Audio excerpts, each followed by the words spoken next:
like what Jesus said. It was like, try to love each other without killing each other, and we just don't do that anymore. Everybody's the enemy. You know, everybody questions everybody else. Everybody's on guard, right? Did you ever notice that? Kind of sucks. Yeah. Well, we've totally trashed human nature that, you know, we're supposed to look after each other a little bit. You know, don't trust everybody's a psychopath. You know, it's like, come on, really? Kind of messed up. I don't know. I wish you luck with your thingy. You know, I don't know. So what exactly do you have to worry about again? What? The topic I picked was, why do people want so much? Like, people crave things so much. In the teachings of the Buddha, craving and desire is the origin of suffering. Like, the more we crave, the more we suffer, and it's kind of like, that's what that outlines Four Noble Truths, where it's like, recognize that suffering. What is suffering? Like, the origin of suffering, the removal of suffering, and then it's the Eightfold Path, where it's like, it's kind of like rightful. If you think nice thoughts, and you do, it's like 7 other different things, then you'll find peace within yourself, because you won't be distracted by all this other stuff. And it's kind of like Jesus said. It's kind of leave all your earthly possessions behind and follow me, and treat men the same way. Like, they have pretty similar teachings. The problem is that in the world that we live in, we are so filled with people that deceive us. The honest people of the world are becoming fewer and fewer, and the people that are dishonest are becoming more and more. And and quite honestly, it's because the commodities on our planet are becoming less and less, and our population becomes more and more. So there again, it's kind of like a catch. You know what a catch-22 is? Mm-hmm. Right. That's what it is. That's what we've turned our society into a catch-22. We wouldn't have so much desire for more if there wasn't everybody going for the same piece. You know what I mean? If there was enough, really, when you think about it, the easiest way to solve all of the world's problems is there is enough for everybody if we spread it out evenly. The problem with doing that is that we have political, within our own society, our own America, that says, as capitalists, we can't do that. That won't work. That's called socialism, where everybody according to his needs. Everybody's needs are met, so that everybody basically shares equally, no matter if you're a cripple or you're the best tree trimmer in the world, right? Everybody gets the same. You get enough food, you get enough housing, you have enough clothing, right? Everybody gets the same. And people in our society, in capitalist society, say, no, that'll never work. That'll never work. The problem is with the society that they're creating, is that when you have this, we took ourselves off the gold standard so that we could make more money. That's why we did it, so that you could open up markets where there's billions, trillions and trillions and trillions of dollars. Do you really think there's $20 trillion on the planet, actual physical American dollars? There isn't. It's just a number, right? But it doesn't equate to anything. But everybody has the sense of wealth, right? But it's not real. It's fictitious. But everybody wants to feel like they're more wealthy. They have more. So then other people see that and they want that too. It perpetuates it, right? But it's not really necessary, right? But we keep expanding it, right? I guess if we find another, after trillion, what comes trillions? Gazillions? Is that where we're going? So that we just keep multiplying this never-ending desire for wealth, greed, right? But you really don't need it. It's just, in other words, you can't take $20 trillion and put it in my house, right? You can't even take $1 million and put it in my house. What would I do with it, right? I don't need all that. It's not necessary. You know what I'm saying? Right. That's the problem is that we've given ourselves a perception that more is good, more is better. Our society as a whole has made that happen. more. It's not necessary. It's really not. But the Buddha thing, I don't know. What do you think? I think it's a good philosophy to live by, where it's like, I mean, if you adapt it to Western philosophy, it's what you said. It's like, just a little is enough. You know, like. Well, what happens is one of the things that happens when you're young. When you're young, you can think like that. That I only need so much, right? But as you get older, you realize that you're not as fast as you used to be. Your eyesight's not as good as it used to be. You're not as strong as you used to be. You can't do as much as you used to be able to do. So you realize that you have to start, just like a squirrel, you have to start storing some nuts for a rainy day, right? So you have to start saving. Because eventually you realize that you're going to slow down to a point where you're not going to be able to be a function, especially in our society. You won't be able to function in our society in order to make any wealth. So you'll have to save, you have to accumulate some wealth in order to live out your golden years so that you don't end up on the street, right? You have to have some kind of savings, retirement savings, right? So, and then we try to do that in our own society. We try to do that. Social Security. That's where Social Security came in for old people, for older people, so that they wouldn't fall through the cracks of society. That when they were unable to earn a wage, the government would step in and give them something so that they could live. They'd have shelter and they'd have food, right? The basics of life. But we bastardize a lot of that shit too, you know. So, but yeah, when you're young, it's easy to do that. When it's older, it's harder, especially as you get older and older and older, because you have less and less and less in order to accumulate more wealth, or any wealth at all. So, you know, it's a little more complex than just the Buddha thing, you know. If we lived as a Buddhist society, if we were many Buddhas, and we all kind of like, it was a collective thing, then it would work. But there again, in our society, we call that socialism. We don't want to be socialists. Nobody wants to be a socialist. Nobody. What if we did socialist in like, for only a select number of people, like for people who have like people who are impoverished? What if we set up a socialistic, I want to say socialistic community for them? You know what I mean? Does that make any sense? Like, I look at it this way. Look at something that's real simple and mechanical in life. Okay, we'll look at like the electricity in your house. Very easy to measure the electricity in your house, right? Mm-hmm. You need a certain amount, right? And if you use a certain amount, the bill comes out to be about the same every month. Real easy to measure. So if we did that, if we knew what the number was, right, of what is really required, and we realized that that was practical, you know, if you're using too much electricity, well then you got to turn down the oven. Can't use the oven as often, or turn down the lights once in a while, or turn down the heater, right, or the air conditioner. So it all kind of balances out. In society, we don't do that. We don't set limits for what we make. Okay, so in other words, if you make a drug and that drug is in high demand, I can charge any amount of money I want for that because it's mine and you desire it. And it doesn't matter what number it's supply and demand. And the more it's in demand, the more supply I give, the more price I can charge. And the sky's the limit. And that's what we do. That's what we do with everything that we do in a capitalist society, in our open market society. That's what we do. We don't set limits. It's not like you have to make 15% and that's it. You know, that's enough. There's never enough.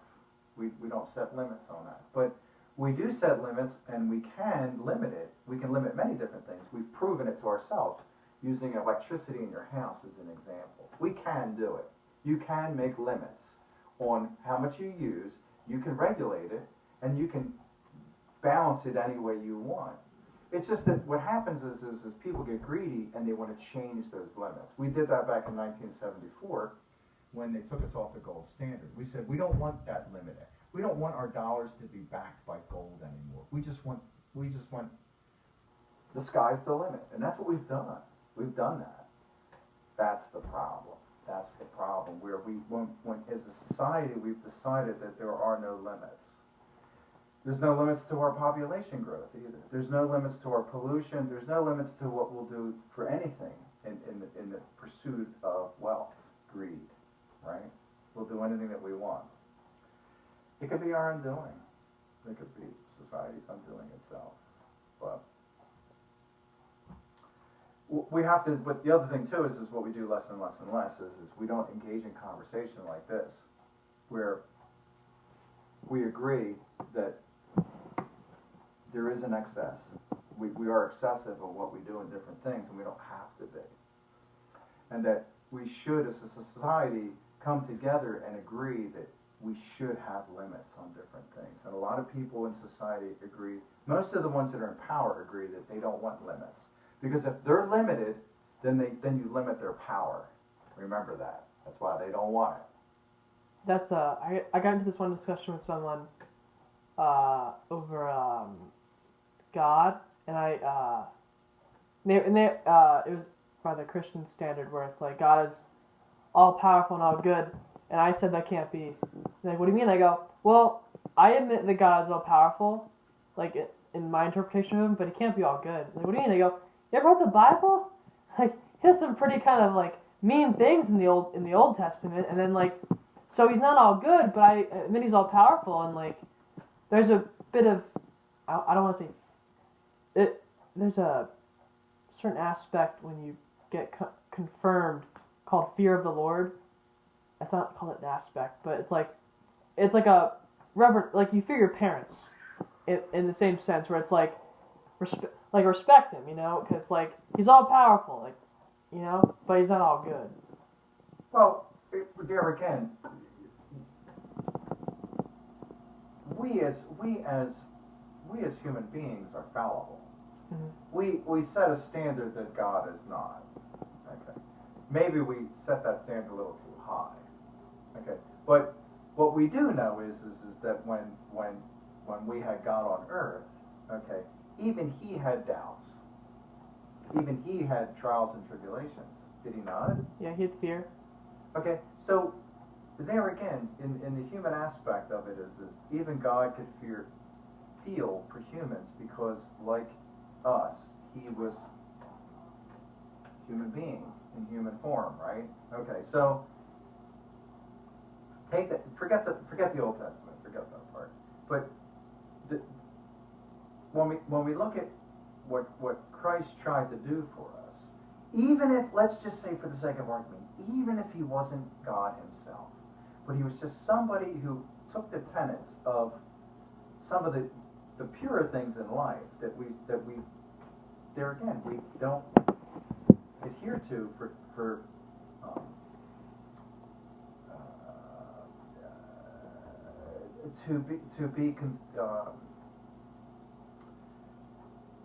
the compassion that we should have for each other, love, even when there again when you look at what was written down about Christ, about how he went to the corners of society that nobody wanted to deal with, nobody, you know, and he wanted to bring everybody into the picture, to make a point that everybody counts, not just the Romans, and they have the ability to peg you to a cross if you disagree with them, right? I mean, that's really what it came down to, right? And then the elders of society, the Jewish elders, they went along with it because they just wanted to keep things status quo, right? They don't want things to change, right? But there again, look at the biggest, the biggest anarchist of probably history was Christ himself, right? Because he went against the grain.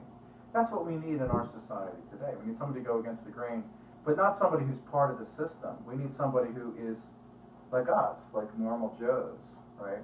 Joe Smith, and say, this is craziness. We spend, what did they say, like $12 billion on this last election cycle? You could solve the national debt of Puerto Rico on what we just spent on the last election. And we don't do it.